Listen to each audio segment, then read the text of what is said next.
The Athletic.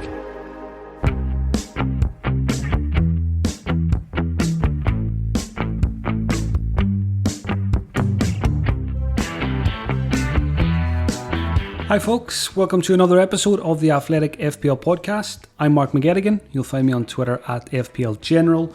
I'm recording this episode on Sunday night. Gameweek 6 has just finished. The Champions League returns this week, and most importantly, my wildcard has been activated, so this should be an interesting listen. On today's episode, I'll do a quick Gameweek review, welcome 3 new members to the 59th Minute Club, update the watch list, answer questions from Twitter, take a look at the Gameweek 7 captaincy, and talk you through my early wildcard thoughts. If you'd like to become an Athletic subscriber, visit theathletic.com/FPL pod to avail of the latest discount offer for new subscribers.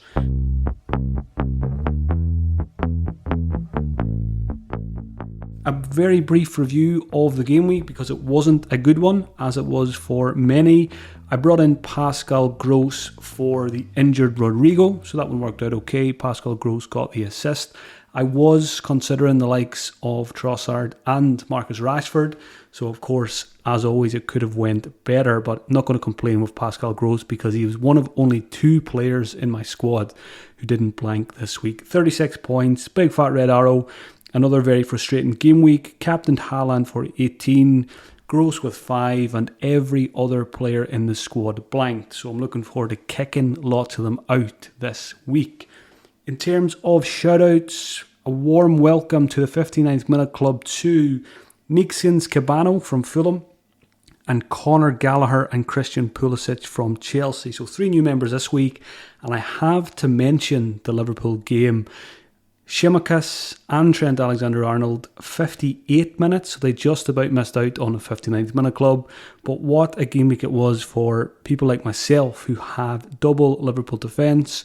They finally keep a clean sheet, and Trent and Robertson return 1 point each. I put a picture up of my 1-pointers from Trent and Robertson. I think I got about 6,000 likes on Twitter, so people love misery when it comes to FPL, but I'm sure a lot of those people were in a similar boat as well. So looking to get away from double Liverpool defence on the wildcard this week as well.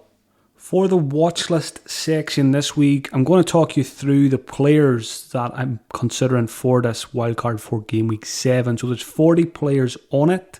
Going to include goalkeepers this week, which I don't usually do.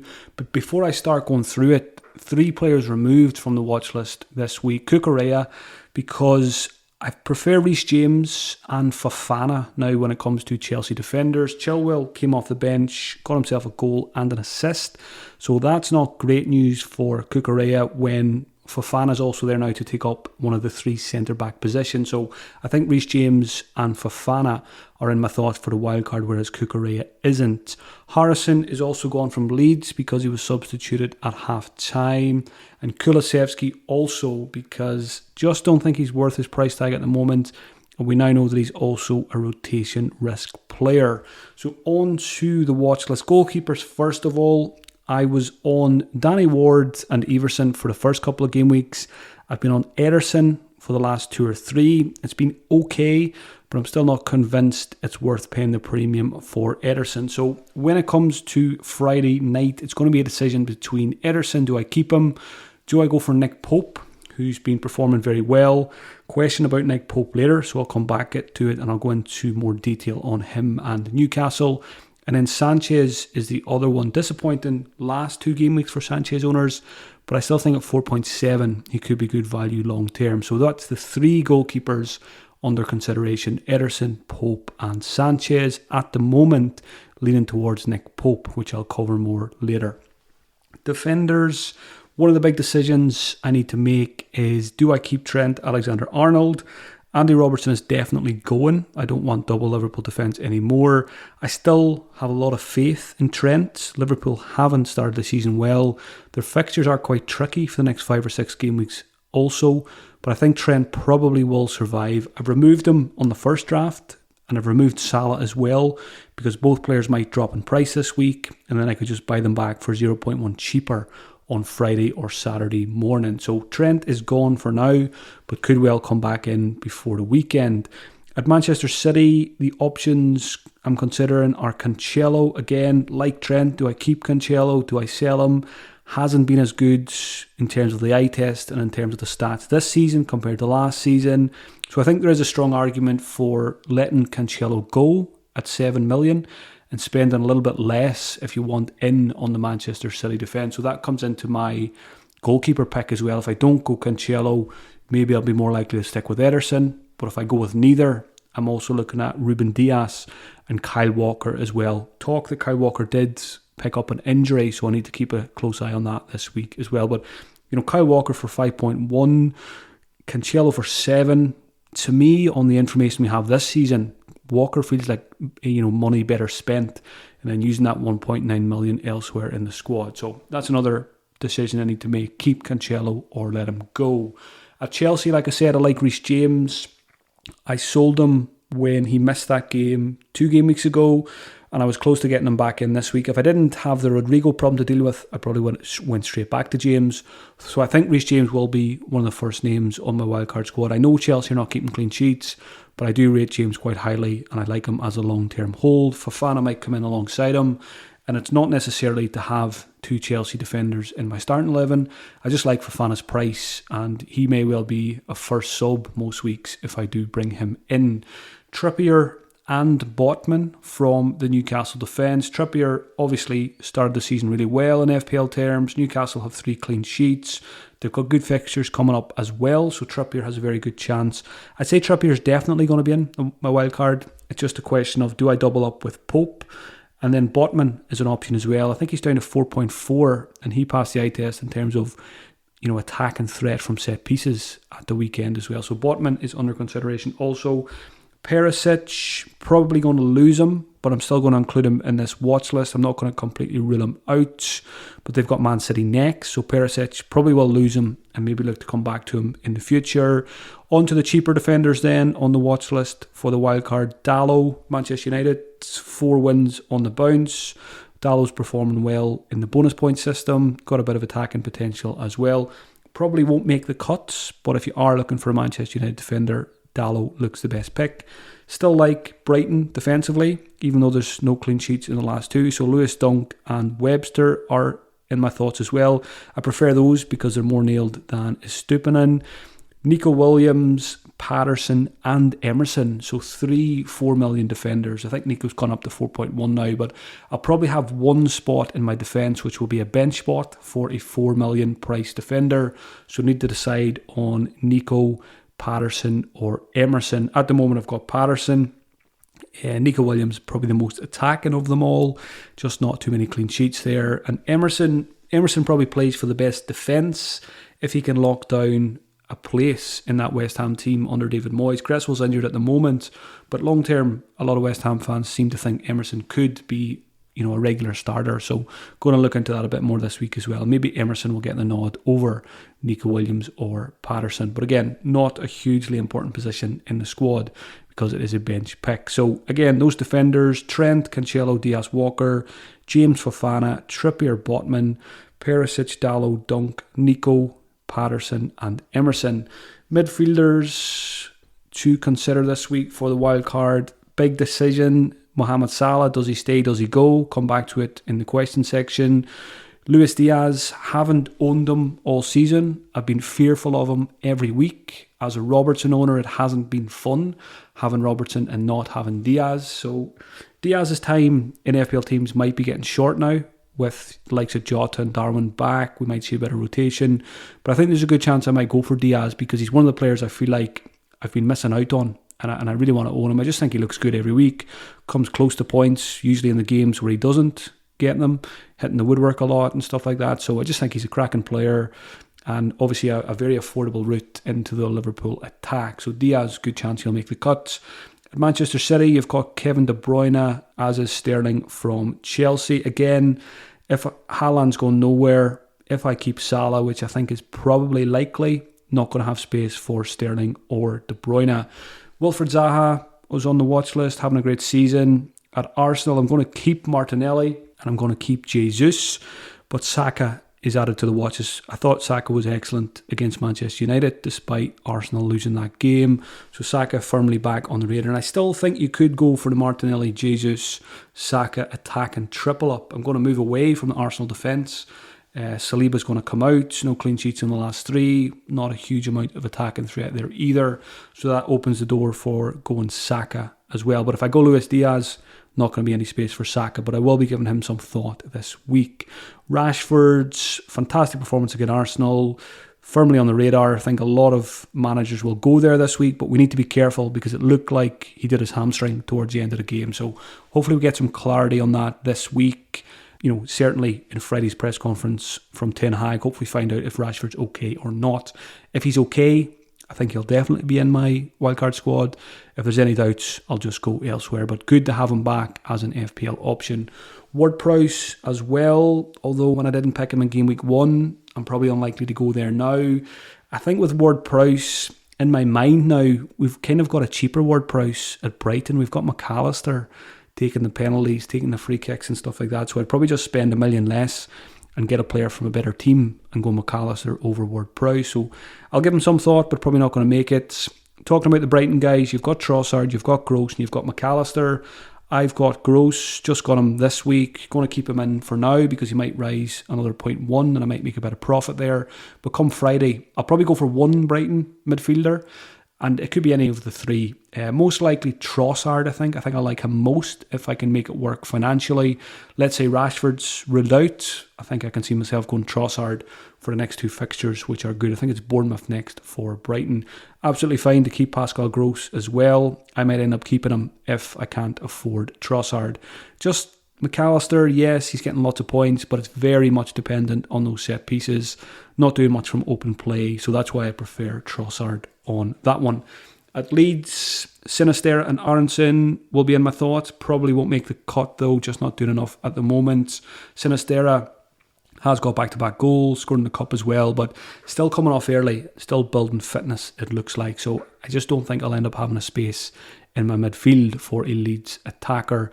Cheaper options, Anthony Gordon, having a very good season for Everton. He'll be in my thoughts. As will Leon Bailey, down to 4.7. I sat down to watch the Man City game. I had Ederson, I had Cancelo. Before the game started, I said to myself, I know what's going to happen here. I know how this game week's going. Leon Bailey is going to wipe out my clean sheet. And what happened? Towards the end of the game, steps up, scores a great goal. So a lot of us had him game week 1.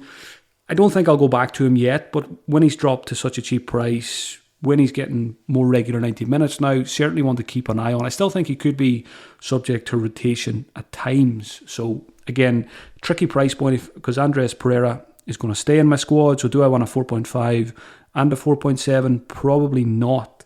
But again, I've seen a few people this week building wildcard squads with Andreas Pereira and a 4.4. If you've got a bit of cash, it might be worth getting Andreas and Bailey because it is only an extra 0.2 or 0.3. So don't forget Bailey and don't be afraid to go back there if he disappointed you in the first couple of game weeks. I do still find it hard to trust Aston Villa assets at the moment though. So that's it for midfielders. Salah, Diaz, De Bruyne, Sterling, Zaha, Saka, Martinelli, Rashford, Ward-Prowse, the 3 Brighton guys, Sinisterra, Aronson, Gordon, Bailey and Andreas. Forwards, not a huge amount to talk about here because I'm going to keep Haaland. I'm going to keep Jesus. I'm going to say 90% sure of that. I will probably tinker with a couple of drafts without him, but I think he will stay. I'm not going to sell Arsenal assets just because of the result against Manchester United because I still think they looked pretty good in that game and they've got decent fixtures to come as well. So the watch list for the forwards is Haaland, Kane, Darwin, Jesus, Ivan Toney, Mitrovic and Isak. So I think it comes down to Toney versus Mitrovic for the 3rd striker spot. And I can understand why people who do wildcard this week will consider losing Jesus because Toney and Mitrovic both look really good. But I'm going to stick with, again, I always try and just stick to the better teams for my pick. So Arsenal, better team than Brentford and Fulham. So Jesus, still got to remember, underpriced, playing for a great attack, playing 90 minutes almost every week, so really, really good option. So Haaland, Jesus, and then it's a question of Toney or Mitrovic for me. And Mitrovic, he just scores every week. I know Toney just banged in a hat-trick, but I still have more faith in Mitrovic long-term as an option. I will consider both this week, and it's not a straight cut and dry decision now.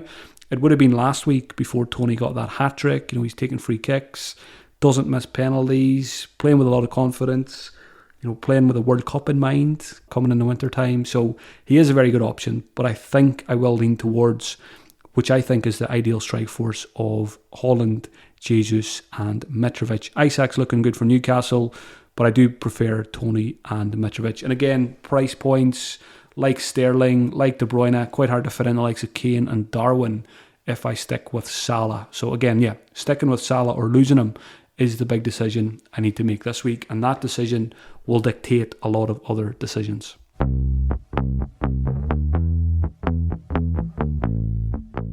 Moving on now to the question section. First one is from Cupcake. Do we keep our faith in Salah or spread the funds across our starting 11? So again, even for those who are not wildcarding this week, it's crossing their mind to sell Salah, because I think one of the big factors this season is we've got Haaland at Manchester City, who we can basically captain every week. I think a lot of us are quite comfortable to captain Haaland, even if we think there's a chance he only gets 20 or 25 minutes. And at the moment, there's no real signs of mass rotation coming for Haaland. He doesn't have to do much running up front, really. He can conserve his energy, and he does them short bursts when he needs to. And as Pep said, he's 22, he's not 32, and he recovers quickly. And he's been praising the medical department as well. So I don't think there's too much concern about Haaland at the moment in FPL. So when you've got a player that you can captain every week, that begs the question, do we need a 13 million Salah when we could have a Diaz at 8 million, for example, and spread our cash elsewhere? So I do not think Salah is essential from what we've seen on the first 6 game weeks, and also because of the fixtures, and Haaland obviously being a big part. Liverpool's fixtures are quite tricky. The next 5 are Wolves, who are much better defensively now, then Chelsea, then Brighton, Arsenal and Manchester City. So, 4 really top teams there, along with Wolves. We've got a class Brighton now as one of the best teams in the league on current form. Also, in the back of my mind, could we see some rotation for Salah now? He's played most of the minutes. Jota's coming back to fitness. Darwin's fit again. Firmino's playing well. There's plenty of options there for Klopp, and we know he's not afraid to rest players. We've seen it with Robertson at the weekend there as well, much to my frustration. So I am going to spend the whole week thinking about this Salah scenario, because we know it's scary to go without him. He is still a good captaincy candidate in my mind, and at the moment, at the time of recording, I'm probably 70% leaning towards keeping him, but there is that 30% in the back of my mind. I'm going to build drafts with Salah, I'm going to build drafts without him, and I think it's viable to go both ways. The key is, if you go without him, where you spend your cash, you really need those players to deliver, because we know Salah probably will still return a decent amount of points. So yeah, one for us to consider for sure. Question from Scots. Are we approaching the point where the players we deemed essential no longer are? Trent, Cancelo and Salah have all dropped off significantly this season, and it feels like now is a time to adjust who we see as essential. Yeah, I think this is a good point. I think we should always be flexible as FPL managers. We should always, focus on the current season and not get too drawn up on historical stuff. If a team is not performing well, if a player's stats have dropped off, stuff like that, you've got to take it into account, and you've got to be flexible. I think Trent, Cancelo and Salah are good examples of this. With Haaland coming into Manchester City, to me it looks like Cancelo's playing a slightly different role. It's almost more of a DM role than a bombing up the wing. He still looks good in most games I watch. He's trying to play those nice threaded through balls for Haaland and stuff like that. So there could be assists, but how many goals are we getting from Cancelo on current evidence? Probably not too many. So again, City, they're not shutting teams out completely either. I think the defensive injuries have upset that for them as well. So again, Cancelo's not essential, Salah's not essential, and it's good for FPL because there's a lot of different routes we can go now, and I think we are going to see that with people like myself wildcarding this week. A lot of people are going to wildcard during the international break as well. It's going to shake things up, which is good because we all get sick of seeing most teams that look the same on social media every time they're shared after the deadline. So yeah, I think we do need to reevaluate. And something in the back of my mind as well with the wildcard this week is, yes, I am kind of changing who I think is essential. A lot of it comes down to Europe. I'm going to probably end up focusing a bit more on teams who don't have Europe on the wildcard than I would have in Game Week 1, because we know Game Week 1 to Game Week 4 or 5, no European action. But now when it comes in, players like Zaha, these kind of picks where they're going to play one game a week as opposed to the big teams playing 3 games a week, I think it's something we do need to keep in mind. And we're probably going to see some managers move that direction, move away from the rotation risk like Perisic, and go for more secure starters from teams like Newcastle, your Trippiers, for example, because you don't have to worry about them. You don't have to sweat over team sheets. So keep all of that in mind, whether you're wildcarding this week or whether you're wildcarding in the near future. Question from Mark Cram. What are my thoughts on the Arsenal defence now that they've conceded in the last 3? Yeah, I'm happy to move away from there. I don't think Ramsdale has looked too convincing this season. I think he's looked a bit shaky at times, flapping at things. I think the big factor is Thomas Partey's injured, and I think he was there in the first couple of game weeks. Just think he protects the back 4 really well, and when he's not there, they're always a bit more susceptible to conceding goals. So obviously conceding 3 to Manchester United doesn't fill you with confidence for a clean sheet. So I'm quite happy to lose Saliba. Again, like I said, not a huge goal threat there anyway. Question from Josh. Who are the best Manchester United assets? Yeah, I think we can trust them a bit more now. They lost the first 2 games of the season. When they lost 4-0 to Brentford, people rightly sold the likes of Rashford. And obviously it's been frustrating because he's done well since then. But after 4 wins now, we're starting to see, much more consistency from this team. Ten Hag is naming unchanged teams most weeks or making very few changes. So it's good. It's good as a United fan, and it's good for FPL as well. So the best assets for us, like I said, if you want a defender, I'm not quite ready to go there yet. Diego Dalot is the one to go for. And Rashford, but it depends on fitness. It didn't look good towards the end of the game, so I'm expecting it to be a couple of game weeks out, but let's see what happens with that news this week. If it's a miracle and he's fine, then he is the best pick because he's really cheap. He's playing on the last line of defence very often. Bruno and them are playing those through balls to him. And he just looks to have a swagger back. Maybe not back to his best just yet, but certainly doing a lot better than he did in the last season or 2. So good to see Rashford back and playing well. The other options, let's say Rashford is out. Who do we go for? I think Bruno's an okay pick, but it's tricky to get there. And if Ronaldo's going to be on the pitch for 30 minutes... that's probably penalties for Ronaldo for 1/3 of the game. And I'm sure Ronaldo's minutes will probably increase over the next couple of game weeks as well. Sancho is probably the place to go if Rashford's injured, but he has been taken off early in most games. But again, if Rashford's going to be out, Sancho probably gets more game time.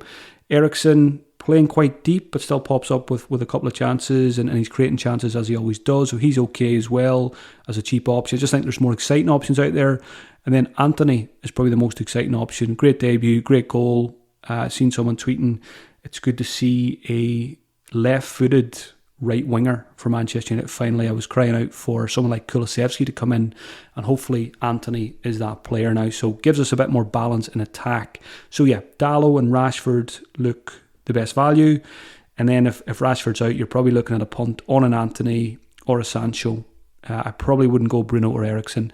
I think I do prefer Sancho or Anthony. But Anthony off before 60 minutes, almost joined the 59th minute club on his debut. So maybe some fitness issues there for now. Question from Victor Van Gogh. With how impressive Brighton have been so far this season, do you rate Trossard or McAllister higher?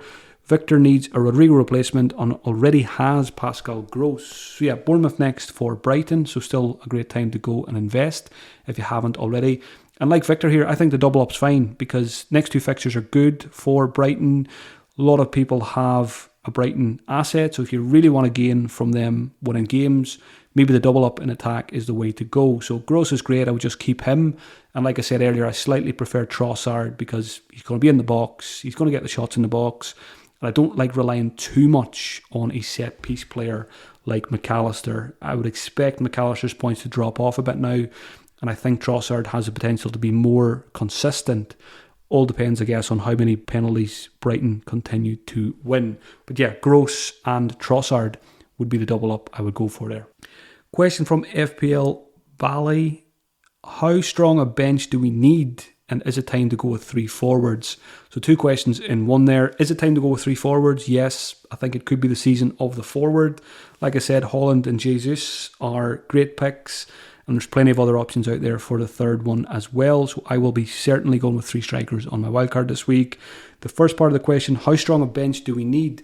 So this is another factor in me wildcarding this week. With the Champions League kicking in now, we're going to have to get used to rotation. So I had Harrison, Reed and Plange on my bench, which I didn't really like. So I basically only had Andreas Pereira as a decent bench option. When I wildcard now this week, I'm going to have 2, if not 3, quite strong options. I mentioned Fofana's probably going to come in as a bench option. I've got Andreas Pereira going to stay, and then there'll probably be a decent option, a third decent option as well. I don't think we'll very often need our third sub. We still might not very often need our second sub, but I want to be prepared just in case we do. So yeah, bench needs to be, it doesn't need to be super strong, but it needs to be decent. I still think people like Andreas Pereira, Nico Williams, that's absolutely fine if you've got 2 of them on your bench, but I want to go a little bit stronger, and I think there's plenty of value out there now with players like Fofana. Question from Turtle FPL: who are the best 3 strikers? Turtle says, I was delighted with my trio of Haaland, Mitrovic and Jesus, and then Tony went nuts with a hat-trick. So yeah, like I said earlier, I'm still leaning towards Haaland, Jesus and Mitrovic. The plan for me was always to get Mitrovic game week 8, but I'm just going to get him early now, and his price is going to keep rising. I don't care that he plays Chelsea next, because the way Mitrovic is playing, I expect him to score every week, so I don't mind that. So Mitrovic is most likely coming in for me to partner the other 2. Question from Antec99: should we keep 2 City defenders or sell one of them? I think 1 is enough at the moment. When you look at the next 6 fixtures for City, it's Tottenham, Wolves, Manchester United, Southampton, Liverpool and Arsenal. And I think with people wildcarding now or wildcarding in a couple of weeks' time, I think most people will go for 3 strikers.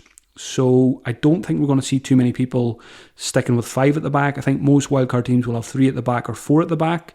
And if you're only having 3 or 4, I think you only need 1 Manchester City defender. Now, you could go Ederson as well for a double up. I'm still not against the double up, and I'm not going to rule out sticking with the double up on my wildcard. But looking at those fixtures, looking at the current evidence on the season so far, I think 1 City defender is enough.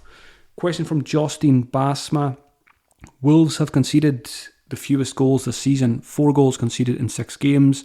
Are any of their defensive assets interesting, or does the tough fixtures scare us away? Yeah, Wolves much improved, but the issue is Liverpool, Man City and Chelsea in the next 4. So we just can't go there.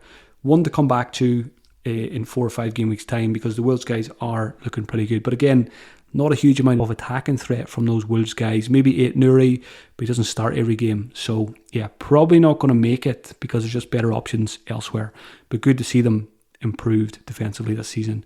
Final question is from Jeff Lindqvist: is Pope the best goalkeeper option now? My short answer is yes.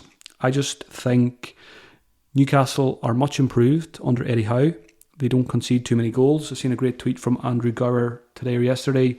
Since Eddie Howe took over, Newcastle concede very few goals against the non-top 6 teams. Most games it's either 0 or 1, so there's always potential for a clean sheet for Nick Pope in those fixtures. Looking at this season so far, Nick Pope has the most saves of all goalkeepers. He's also got the most bonus points because he got 3 bonus in 2 games so far, 3 clean sheets in 6 games, and most importantly, the fixtures are good for Newcastle between now and the World Cup. So I'm pretty set on going Nick Pope, I think, as my goalkeeper. I will give Ederson and Sanchez some thought, but I do like Nick Pope. I just think with Nick Pope as well, he's always been a good FPL goalkeeper. He's a very, very good goalkeeper. He's got the World Cup on his mind as well, and he's just perfectly designed, like Ramsdale was last season, to rack up saves and to get those bonus points as well. I think he made 9 saves, Nick Pope, in Game Week 6, but I don't think any of those were big chances conceded. So that's what you're looking for from a goalkeeper. He scored more than 2 points in 5 of the 6 games. So I think that's important for a goalkeeper. If they're not keeping a clean sheet, if they can get you 3 points or 4 points, as opposed to a 1-pointer or a 2-pointer, that's very important. So Nick Pope at 5.1, I've brought him in, and there's a good chance he's going to stay there.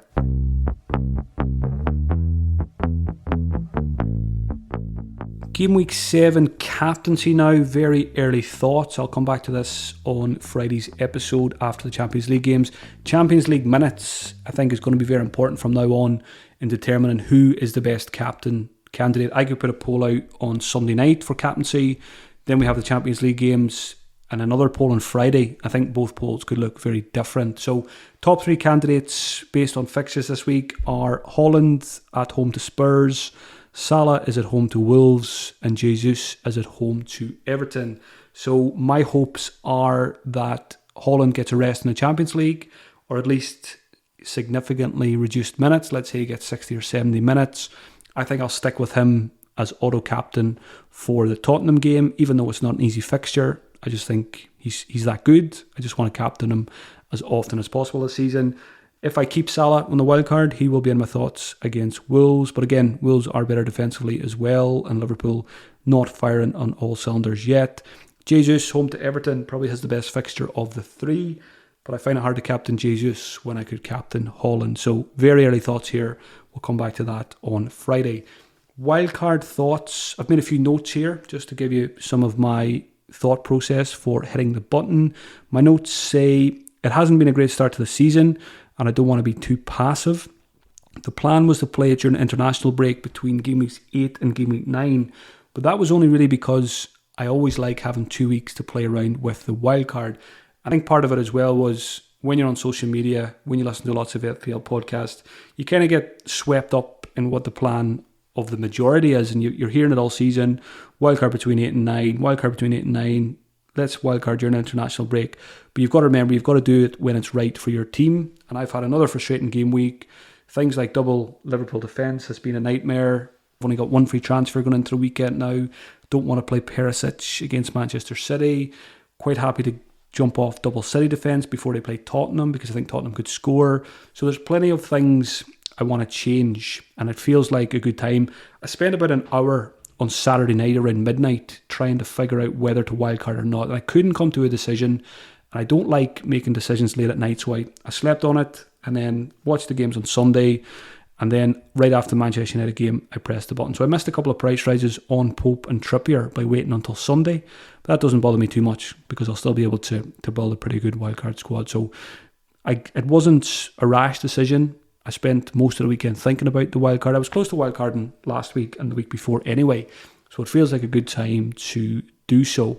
So by going early, I'm hoping I can make up. By going those 2 weeks earlier, I'm hoping I can make up some ground, more ground than I would have if I waited for another 2 game weeks. The price changes have been crazy fast this season as well, so that has played a part in the decision. Just continuing with these notes that I made about the wildcard activation. Ederson, Robertson, Perisic, Saliba, Reed and Plange are all very likely to go. I'm going to improve my bench. Haaland, Jesus, Martinelli and Andreas are probably the only 4 players who are safe in the squads. Big calls need to be made on Salah, Trent and Cancelo. And players very likely to come in: Pope, Trippier, Reece James, Luis Diaz, Rashford if he's fit, and Mitrovic and Fofana possibly too, just for a very budget route into that Chelsea defence. Like I said, haven't done too much tinkering yet, and I won't be doing so until after the Champions League games. Enjoy the action midweek, folks, and I'll talk to you again on Friday after the press conferences for another episode where I'll update you on the wildcard tinkering. If you enjoy the podcast and you'd like to support me, visit patreon.com/FPL General, where you'll get extra podcasts, a Thursday night live stream, and a team reveal before each deadline. Thank you for listening. The Athletic.